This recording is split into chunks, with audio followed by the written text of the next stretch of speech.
E a fala de hoje, o que nós preparamos, foi justamente pensar um pouquinho sobre o nosso destino. Nós, como seres humanos, vivendo uma vida a todo momento, vivendo conturbações, desafios, pensamentos que nos colocam a questionar sobre o nosso futuro, diante do destino que nos espera. Temos olhado de forma consciente, temos de fato nos portado como espíritos com o entendimento da imortalidade? Temos olhado para o futuro daquilo que há de vir, aquilo que nós vamos esperar do futuro, com os olhos espirituais daquilo que a doutrina tem nos ensinado? Doutrina espírita que nos abre o entendimento da vida e que nos mostra realmente o que nós podemos esperar do futuro? Ou será que nós ainda temos nos portado, vivenciado pelas crenças que nós somos alimentados pelas diversas oportunidades da vida? Crenças essas em que nós, após morrermos, estaremos destinados ao céu ou ao inferno, como se fosse um local físico, uma condição própria daqueles que desencarnaram. Ou então, muitas vezes, ao olhar pelo niilismo, a colocarmos que após o túmulo, após a morte, nós não devemos esperar nada. E que tudo aquilo que nós temos vivido é porque de fato nós temos que viver. E vivemos conformados com aquilo que bate à nossa porta, sem se preocupar, sem de fato tomar a rédea das nossas vidas, sem parar para olhar a responsabilidade que temos diante do nosso destino. Aliás, será que conseguimos nós modificar o destino? Será que poderíamos nós descobrir qual seria o nosso destino? Ou será que o destino já é um destino determinado e que não há muito que nós podemos fazer? São essas ponderações, são esses entendimentos, são esses olhares e reflexões que na noite de hoje, na nossa fala, seremos estimulados a olhar para o nosso destino. Hoje, ao passar pela rua, olhando o outdoor, tinha lá: o que esperar do destino? Pensei na fala de hoje a olhar como o ser humano anda preocupado com o destino, com o futuro. Mas será que preocupado da forma correta? Será que de fato olhando e se preocupando com aquilo que de fato importa? Para começarmos o nosso pensamento, então, devemos pensar na questão número 1 do Livro dos Espíritos. O que é Deus? Inteligência suprema, causa primária de todas as coisas. Mas o que isso significa dentro da nossa vida? O que é Deus? O que ele controla? Será que tudo que temos vivido é porque já vem definido por Deus? Quando nós vamos olhar para dentro do próprio ensinamento que o livro A Gênese nos traz, Deus é aquele que está no controle de tudo. É aquele que tudo controla, é aquele que tudo cria, que tudo criou. E por ter criado tudo, criou o universo. E para que o universo não corresse de forma desorientada, também criou o controle universal. Criou leis universais para que pudesse, de uma forma muito tranquila, o universo se desenvolver, crescer e avançar. Deus também é aquele que cria o tempo, e por criar o tempo não vive no tempo. O primeiro erro e o primeiro equívoco que nós trazemos diante da vida é pensar que o nosso tempo é o mesmo tempo de Deus. Se Deus é aquele que todo cria, ele criando o tempo, não vive no tempo. Não é o mesmo tempo, não é a mesma condição que nós estamos. Se ele o criou através das suas leis, ele também controla o tempo. Então nada acontece sem a sua permissão. Se nós olhamos para a condição que somos nós mergulhados ou condicionados a estar, o primeiro ponto a pensar é que tudo que acontece na nossa vida acontece pelas leis universais, pelas leis divinas que somos chamados a viver. E que bom que assim o é. Já pensou se cada um estivesse abandonado diante do universo, da imensidão que nós encontramos no mundo lá fora? Que bom que Deus é aquele que cria a vida universal, que cria as leis, que nos coloca os limites. Mas Deus também é aquele que cria os seres. Cria os seres a partir do nada, simples, ignorantes, e convida ao progresso espiritual, a buscarmos o nosso avanço, a evoluirmos, a ascendermos, que nós tanto ouvimos dentro da doutrina. Mas que diante de tantos desafios e diante de tantos problemas que a vida vem se mostrar, parece que as leis têm se perdido. Esquecemos nós que nós estamos num processo de transformação, a passar pelos reinos que foram criados por Deus, desde os minerais, vegetais, a experimentar ainda pelo impulso, pelo instinto, no reino animal. E agora, na condição hominal. Presenteados somos nós com a capacidade da inteligência. Então é um momento em que já conseguimos trazer um pensamento contínuo diante da vida. Que todas as possibilidades e todos os momentos em que somos colocados, já podemos ali trazer o intelecto como sendo a peneira, como sendo o funil a analisar o que tem acontecido para nós. E se estamos a falar de destino, será que temos usado essa inteligência fornecida por Deus para compreendermos o nosso destino? O interessante é que, ao pensarmos na inteligência, na condição hominal que estamos, na evolução dos reinos, no progresso do mundo, somos também nós libertos a vivermos através da lei do livre-arbítrio, a lei da liberdade, em que nós podemos agora, não mais pelo instinto ou só pelas leis naturais, mas também a partir de nós, a nos movimentarmos enquanto seres encarnados e desencarnados. É justamente através do livre-arbítrio, e a questão 843 do Livro dos Espíritos nos trará muito detalhado, que se nós não tivéssemos o livre-arbítrio, estaríamos nós a viver como se fôssemos máquinas do mundo. E que bom que o livre-arbítrio vem como um presente divino, a possibilitar a nós pensarmos, agirmos, decidirmos. Agora não mais estamos presos, mais libertos a realizar aquilo que nós imaginamos ser necessário. A lei de liberdade que também corre junto com as leis morais.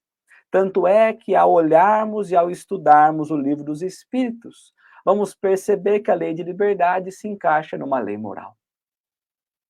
A mostrar que o livre-arbítrio que temos é moldado pela nossa moralidade, pelo nosso avanço, pelo nosso progresso, pela posição espiritual em que nós já somos convidados a estagiar. Assim sendo, esse livre-arbítrio não é algo absoluto, é algo relativo, mas que já permite experimentarmos a liberdade que Deus nos dá, a caminharmos com os próprios passos, mas também a colher aquilo que temos plantado. A bondade de Deus, o amor divino nos convida a colhermos aquilo que temos plantado. Não é isso que estamos acostumados a dizer? Que seremos nós reconhecidos ou conhecidos pelas nossas obras, pelas nossas atitudes, pelo nosso movimentar. Obras essas boas ou más. Livre-arbítrio que nos possibilita estreitarmos no bem ou nos estreitarmos no mal. Assim sendo, somos nós os donos dos nossos caminhos, os proprietários dos nossos passos. Aquele que tem de fato plantado a semente tem esperado o fruto a colher. E se assim o é, então, chamarmos os nossos destinos de fatalidade ou lamentarmos nós daquilo que temos colhido, soa um tanto quanto estranho. É como se nós não estivéssemos compreendendo a lei divina ou estivéssemos tentando infringir a bondade do Pai. Por isso, a todo instante, nos colocamos como vítimas da situação. Por isso, a todo instante, somos nós parados a raciocinar e analisar como sendo perseguidos pelo destino que já nos é entregue. Como se ao encarnar estivesse todos os passos definidos e que nós estivéssemos apenas cumprindo tudo aquilo que já estivesse definido para nós. É estranho falarmos assim, mas a todo momento nós espíritas nos colocamos a falar. Isso é o que nós temos propostos a viver. Nós encarnamos para isso, nós vivemos para poder reparar isso, reparar aquilo, corrigir aquilo. Se eu passo por uma situação desafiadora é porque eu tinha que passar. Ou então nós julgamos, ou então nós imaginamos ser perseguidos, ou então somos conformados demais.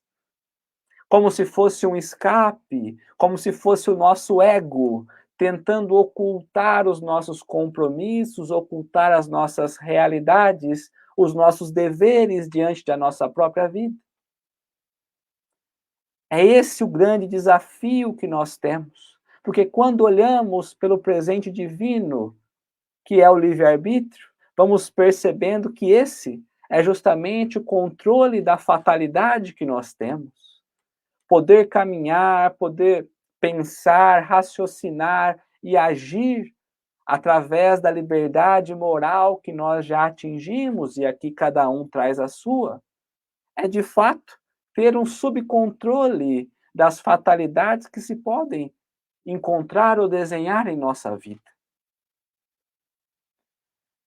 No dia de ontem, ainda conversando com uma pessoa muito querida, que traz uma grande dificuldade, um grande desafio por toda a vida, ela ainda me dizia: prefiro nem pensar naquilo que fiz no passado, porque me envergonharia e muito, e aliás, me envergonho sem saber, pelas provas que carrego, pelas dificuldades da vida, pelas fatalidades que não são encaradas como fatalidade.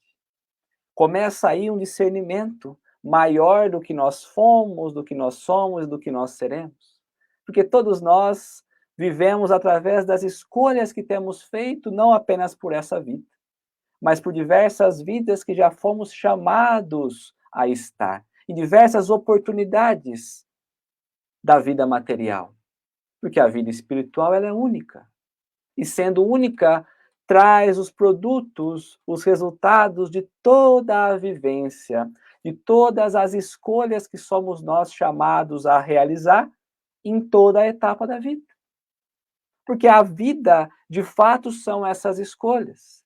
Se parássemos nós a olhar desde quando acordamos até o momento em que nós nos colocarmos a deitar, a dormir, a voltar para o descanso do corpo, a todo instante, somos nós convidados a escolher.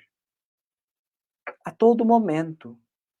Eu escolho levantar ou eu escolho ficar deitado. Eu escolho levantar uma hora ou eu escolho levantar outra. Eu escolho ir trabalhar ou eu escolho não trabalhar. Eu escolho ir almoçar tal hora ou eu não escolho. A vida são escolhas. E se nós pensamos que nós não escolhemos, estamos equivocados. Porque temos a condição, pelo livre-arbítrio, de dizer sim ou não. Imaginamos que o outro tem nos conduzido, mas o fato é que nós temos conduzido a nossa vida. Falamos que o outro muitas vezes nos pressiona e coloca a condição de ser, mas nós é que aceitamos e possibilitamos isso. Porque temos escolhas. Se assim o é, temos vivido por escolhas sucessivas. E são essas escolhas sucessivas que vêm moldando aquilo que temos colhido ao tempo da vida. E somente quando adquirimos um amadurecimento maior, somente quando nós, de fato, olhamos pelo crescimento espiritual, ainda que pequenino, mas já despertos para esse amadurecimento, que paramos de acusar o outro, paramos de acusar o mundo e passamos a olhar pelos nossos olhos, a compreender que tudo que temos vivido, que todas as escolhas partem de nós. Se tudo parte de nós, tudo depende de nós. E o destino, será que somente Deus tem a capacidade de o desenhar? Ou será que nós também? Nós também. E compreenderemos de que forma no decorrer da nossa fala. Compreenderemos também que não existe vítimas do destino. Que por vezes estamos nós sentindo vítimas, mas somos nós os criadores do nosso destino. Somos nós a causa dos efeitos que nós tanto criticamos ou reclamamos. Somos a causa. Somos a causa. Se somos a causa, temos que nos colocar a pensar como temos vivido o nosso dia a dia. Como temos olhado a vida, como temos nos relacionado. Como temos compreendido os familiares que conosco estão. Como temos nos relacionado com eles. Quais têm sido as atitudes perante o outro? Perante um colega de trabalho, trabalho profissional, trabalho espírita? Qual tem sido o meu compromisso enquanto cristão?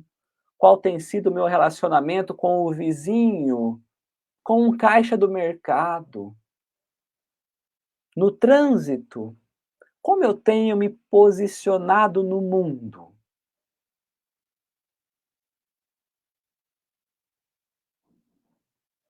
Como eu tenho me relacionado nessa lei de interdependência que Deus tem convidado a eu estagiar como espírito, junto com os amigos e com os inimigos, que na verdade são presentes divinos que recebemos enquanto encarnados.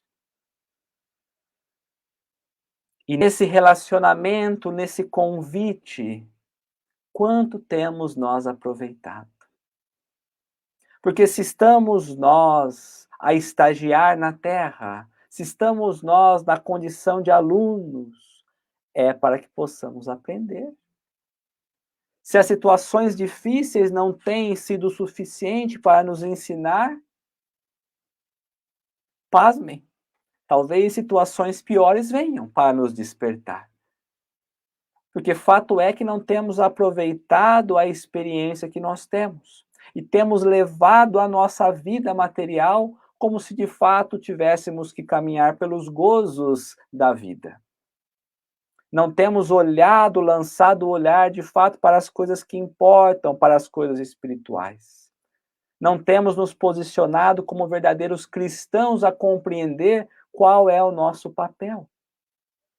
Temos escolhido as coisas fúteis, temos escolhido nos aproximar das trevas, temos escolhido não a harmonia, mas a desarmonia. Ao invés de buscarmos a paz, também temos buscado os conflitos. Nos nossos relacionamentos, quais têm sido as nossas escolhas? Lembremos nós na condição de pensamento contínuo, de inteligência, de raciocínio. Então, nós já temos condições de olhar aquilo que tem chegado à nossa porta. Aquilo que nós já temos nos colocado a fazer. A pensarmos qual o real objetivo de termos encarnado. Porque se olharmos no Livro dos Espíritos, a questão 132 nos diz a necessidade de buscarmos sermos melhores, sermos perfeitos, crescermos espiritualmente. E para isso precisamos viver as vicissitudes do mundo. Por isso estamos nós ligados e interligados com diversas obrigações. Por isso estamos nós ligados com as pessoas que nós estamos, porque somos o fruto das escolhas do passado, mas estamos nós vivendo e agindo agora para construir os frutos do futuro. Então estamos nesse momento exatamente no meio, entre o que fomos e o que seremos, entre o passado e o futuro. Por isso temos que pensar que é todo o destino que somos nós, convidados a estagiar, aí algo de útil tem. Será que temos compreendido as utilidades da vida ou temos caminhado pelas coisas que nos afastam do bem? Será que temos buscado extrair as essências divinas do tempo? Ou será que temos deixado o tempo correr? Será que de fato temos nos cadastrado como aprendizes verdadeiros ou temos nos posicionado como espíritos rebeldes diante do presente da oportunidade que Deus nos deu de estarmos aqui, no destino presente, a construir o futuro? Porque se trazemos nós uma dificuldade, é de olharmos para nós mesmos na condição de espíritos. O espírita, principalmente, porque já traz a consciência da imortalidade. O espírita que já compreende que somos nós a reencarnação daquilo que lá atrás não deu muito certo. Não é verdade? E continuamos vivendo a olhar apenas aquilo que o olho nos mostra, aquilo que a condição biológica nos faz chegar à linha do intelectual. E não atingimos os sentidos mais sublimes que permite olhar com os olhos da alma, com os olhos espirituais. Talvez esse seja o grande desafio do espírita, a compreender que nós somos espíritos vivendo experiências na carne, apenas isso. E se nós fecharmos os olhos, deveríamos compreender as belezas divinas entregues a todo instante às nossas mãos. Mas ao invés disso, temos preferido nos entristecer, temos preferido lamentar da vida, imaginando que o nosso problema seja muito maior do que os problemas alheios. Seja lá qual for o nosso problema, pelo egoísmo que trazemos, pelo limite que o olho material nos convida a olhar, sempre imaginamos que os nossos problemas são muito maiores. Enxergamos a vida como sendo um grande desafio, como sendo um grande problema. E se bem olhado, de fato é. A vida tem se mostrado um grande desafio, mas não um problema. Só se torna problema quando nós ignoramos as possibilidades de melhoramento que somos nós, colocados e mergulhados a vivenciar. Se estamos aqui nessa condição, é para que de fato possamos colher as melhoras diante daquilo que o alto tem nos possibilitado. Por isso, quando pensamos nisso, a liberdade de escolha que nós temos pode ser um presente, mas também pode ser um fator muito complicador diante da construção do nosso destino. Presente porque nós vamos olhando as possibilidades de melhora e melhoramos, ou porque nós olhamos para tudo aquilo que recebemos e ignoramos, descartamos. E aí o fator começa a se complicar ainda mais. Vamos percebendo aqui nessa etapa da fala em que temos um controle do destino, mesmo que não por completo. Poderíamos dizer que um subcontrole daquilo que estávamos nós predeterminados a viver. Na questão 860 do Livro dos Espíritos, muito bem claro fica, quando Kardec pergunta aos espíritos da possibilidade do homem, pela sua vontade, se ele poderia deixar de viver aquilo que havia sido predeterminado para ele viver. E a resposta é que sim, desde que a mudança do destino seja cabível na sequência da sua vida. Desde que haja um propósito maior para que o destino seja mudado, modificado, moldado aquilo que nós nos propomos a fazer. Daí vamos percebendo o nosso subcontrole. Imaginávamos que somente Deus seria o responsável pelos nossos destinos, mas agora percebemos que nós também vamos tendo a responsabilidade por aquilo que lá no futuro iremos colher.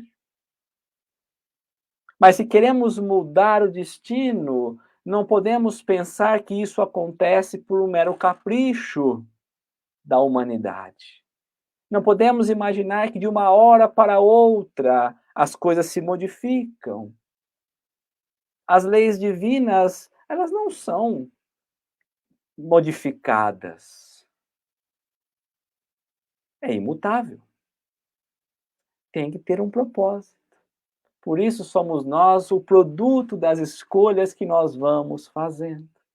E se nós queremos mudar o nosso destino, basta mudarmos a maneira como temos nos posicionado. A todo instante, porque Kardec coloca justamente a força da vontade na pergunta.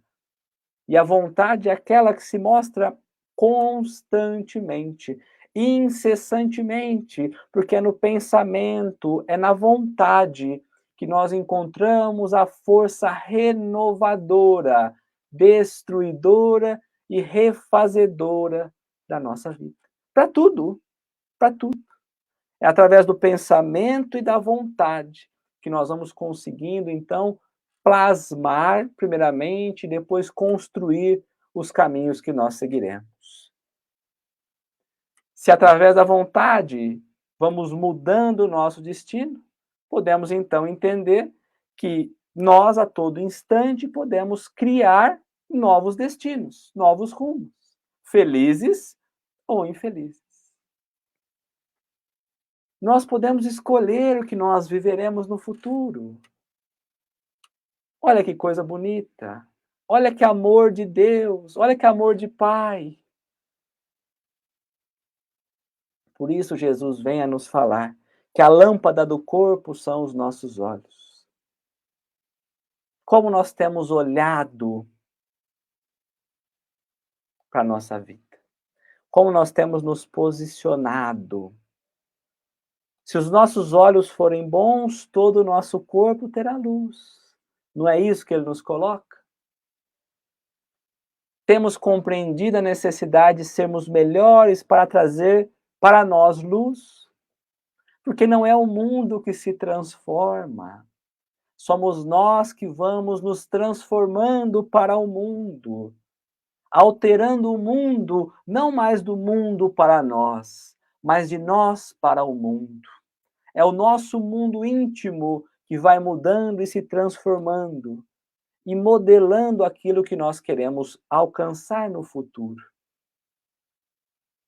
Eu tenho um amigo que volta e meia me fala: o mundo está muito complicado, o mundo está muito difícil. E eu olho para ele e falo: olha, o mundo está difícil, mas eu acho que o mundo está melhorando. As possibilidades estão sendo muito maiores. Existe uma turminha da pesada, mas existe uma turminha do bem também. Como tem sido o nosso olhar perante a vida? Então, se nós estamos pensando em destino, se nós estamos pensando no que colher no futuro, temos que começar a partir de nós. Se o pensamento é aquele que cria, se o pensamento é aquele que plasma, que comecemos através do nosso pensamento. Porque pensar é mais fácil, viu, gente? A ação é mais difícil, não é? Eu começo pensando um pouquinho, buscando boas reflexões, né? Estimulando o pensamento. E os bons pensamentos, quando nós percebemos, eles vão se transformando em boas palavras. Ao utilizar essas palavras para o bem, nós vamos ganhando confiança e perceberemos nós que as palavras agora não mais ficam nos lábios, mas são transferidos para as ações. Ações essas que nós nos colocamos a fazer assim como falado pela Sônia no começo, a ajudarmos nas doações, a ajudarmos com as crianças. E essas ações vão se transformando em hábitos. E que são esses hábitos que vão nos conduzindo a desenvolver os verdadeiros valores da vida. Valores esses, virtudes essas, ensinadas por Jesus. Por isso, se nós bem pensarmos, nós espíritas, na imortalidade do espírito, na imortalidade da alma, destino, nós construímos. O destino está nas nossas mãos, depende de nós. E se temos sofrido nessa experiência, que nos posicionemos melhores, a fim de não mais vivermos o destino, que são os frutos das escolhas mal feitas, mas que agora possamos trazer a chama acesa, os olhos abertos e atentos, para moldar um novo destino. Muito obrigado, meus amigos. Desculpa pelo estender, passamos um pouquinho, mas lembremos, o destino é o próprio homem que faz.